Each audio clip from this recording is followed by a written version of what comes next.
Pay back to society. మనం ఒక పొజిషన్కి వెళ్ళిన తర్వాత మన సొసైటీకి మనం ఉపయోగపడాలి. మీరు అనుకుని ఉంటారు మాది రేకులు ఇల్లు, అంటే నేను రాసేటప్పుడు మా రేకులు ఇల్లు ఇట్లా ఎండ కొట్టేది, నైట్ చదవడం రేకులు ఇల్లు చదవడం కష్టం కదా. ఒక చిన్న ఫ్యాన్ వేసుకొని ముందు డోర్ ముందు ఫ్యాన్ వేసుకొని, సింగిల్ రూమ్స్ రేకులు ఇల్లు సింగిల్ అటాచ్డ్ బాత్రూమ్స్ ఏమి ఉండవు కదా, ఫ్యాన్ వేసుకొని వేడిని తట్టుకోలేక బయట చైర్ వేసుకొని ఇట్లా బ్రీదింగ్ చైర్ ఇట్లాంటివి వేసుకొని చదువుకునేవాళ్ళం. ఎంసెట్ ప్రిపరేషన్ ఎంత కష్టంగా ఉంటుంది. సో అది నాకు గుర్తొస్తుంది. మాకు ఇంత ఫెసిలిటీ కూడా లేదు అప్పుడు. సో మీరు అనుకోవచ్చు మనకి చదువు ఒకటే ఆయుధం. మన అమ్మానాలు బాగా సంపాదించింది ఏమి లేదు. మనం చదువుకుంటే మనలాంటి వాళ్ళకు ఉపయోగపడతాం. ఒకటి ఏంటంటే ఎంత చదివితే అంత మనము రిటర్న్ చేయగలుగుతాం. ఎంత చదువుకోకపోతే మనం అంతా డిగ్రేడ్ అయ్యి ఉంటాం నార్మల్గా. ఇప్పుడు ఈ పొజిషన్కి వచ్చానంటే ఓన్లీ నన్ను చదువు మాత్రమే నిలబెట్టింది. నేను ఇక్కడ మాట్లాడుతున్నానంటే ఓన్లీ చదువుకోవాలని నిలబెట్టింది.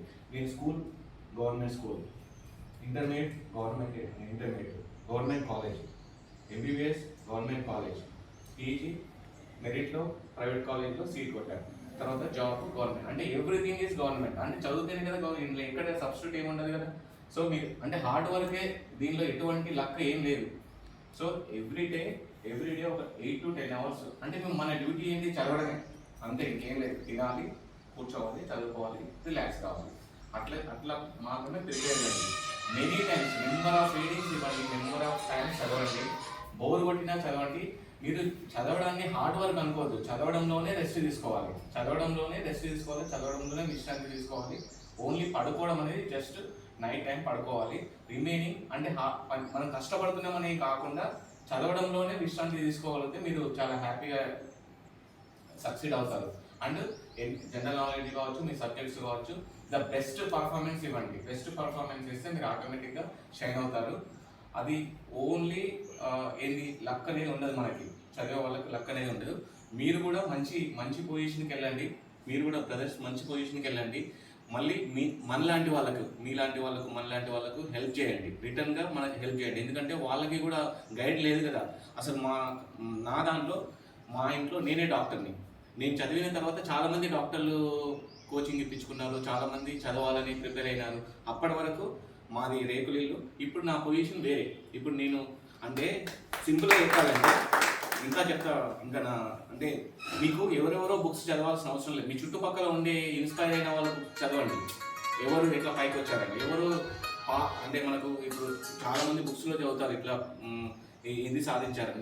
మన చుట్టుపక్కల చాలామంది ఉంటారు. వాళ్ళని ఇన్స్పైర్ అయిపోయి వాళ్ళలాగా మనం పొజిషన్కి వెళ్ళాలి అని అనుకోండి. మీకు ఒక టైం చెప్పాలంటే, నేను 10th తర్వాత ఇంటర్ తర్వాత మనకు ఎంసెట్కి మధ్యలో ఒక గ్యాప్ పీరియడ్ ఉంటుంది కదా, హాలిడేస్ అంటాం కదన్నా. నేను 40 రూపీస్కి ఒక రోల్ గోల్డ్ కంపెనీలో వెళ్ళాను. అంటే పర్ డే 40 రూపీస్, అంటే 8 hours చేస్తే 40 రూపీస్, అంటే మంత్ ఎంత 1200 రూపీస్, 1200 శాలరీ వస్తుంది. అది నా ఖర్చుల కోసం ఉపయోగపడ్డాయి. సో అతను వెళ్ళేటప్పుడు నాకు ర్యాంక్ వచ్చింది సార్ అని అంటే ఆయన 10,000 డీడీ ఇచ్చాడు. సో అంటే ఎందుకు మనం చూస్తే ఒక 10,000 డీడీ ఇచ్చి జీతం ఇచ్చి పంపించాడు. ఇంకేమన్నా అవసరం ఉంటే చూసుకుంటా అంటారు. అంటే మనం చదువుకుంటే ఎవరో ఒకరు హెల్ప్ చేస్తారు. మనం బెస్ట్ అవుట్కమ్ ఇస్తే ఎవరో ఒకరు సహాయపడతారు. అండ్ మనం సహాయపడ్డ తర్వాత, మనం ఎదిగిన తర్వాత ఇంకొకరికి సహాయపడాలి, మెయిన్గా సహాయపడాలి. ఎందుకంటే అది ఎప్పుడు కూడా మనము ఉన్న పొజిషన్ మర్చిపోవద్దు. ఎక్కడి నుండి వచ్చామో అక్కడ నుండి ఉండే పొజిషన్ మర్చిపోవద్దు. నేను కూడా మేడం చెప్పినట్టుగా యాక్చువల్లీ మీకు ఏమైనా కావాలంటే నేను హెల్ప్ చేస్తాను. కాంపిటేటివ్ బుక్స్కి నాకు అసలు అది చాలా హార్ట్ఫుల్గా హెల్ప్ చేస్తాను, అంటే సంతోషంగా హెల్ప్ చేస్తాను. అయ్యో కాదు,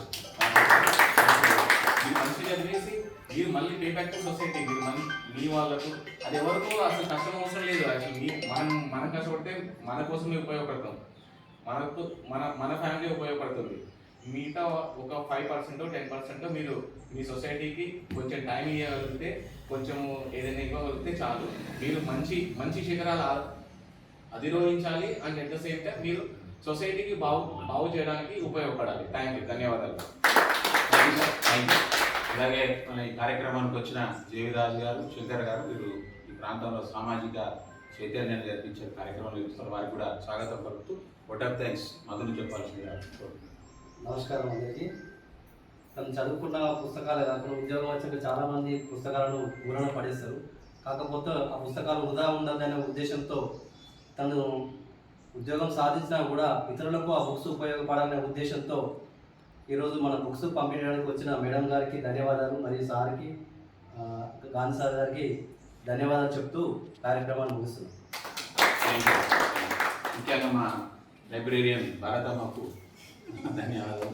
మంచి అవకాశాన్ని ఇచ్చారు. ఇక తప్పకుండా అంటే ఇది నిజంగా స్ఫూర్తిదాయకమైనటువంటి కార్యక్రమమే. తప్పకుండా అందరు మీరు కూడా అంటే మన ఇక్కడ వాళ్ళు కూడా ప్లస్ మీ ఫ్రెండ్స్ కూడా చెప్పాలి. మన ఇటువంటి పుస్తకాలు ఉంటే తప్పకుండా లైబ్రరీకి అలా చెప్పుకుంటూ వీళ్ళందరినీ డిస్టర్బ్ చేసినా ఏమనుకోవద్దు. Thank you. ఇప్పుడు కంప్యూటర్ సంపుటాలు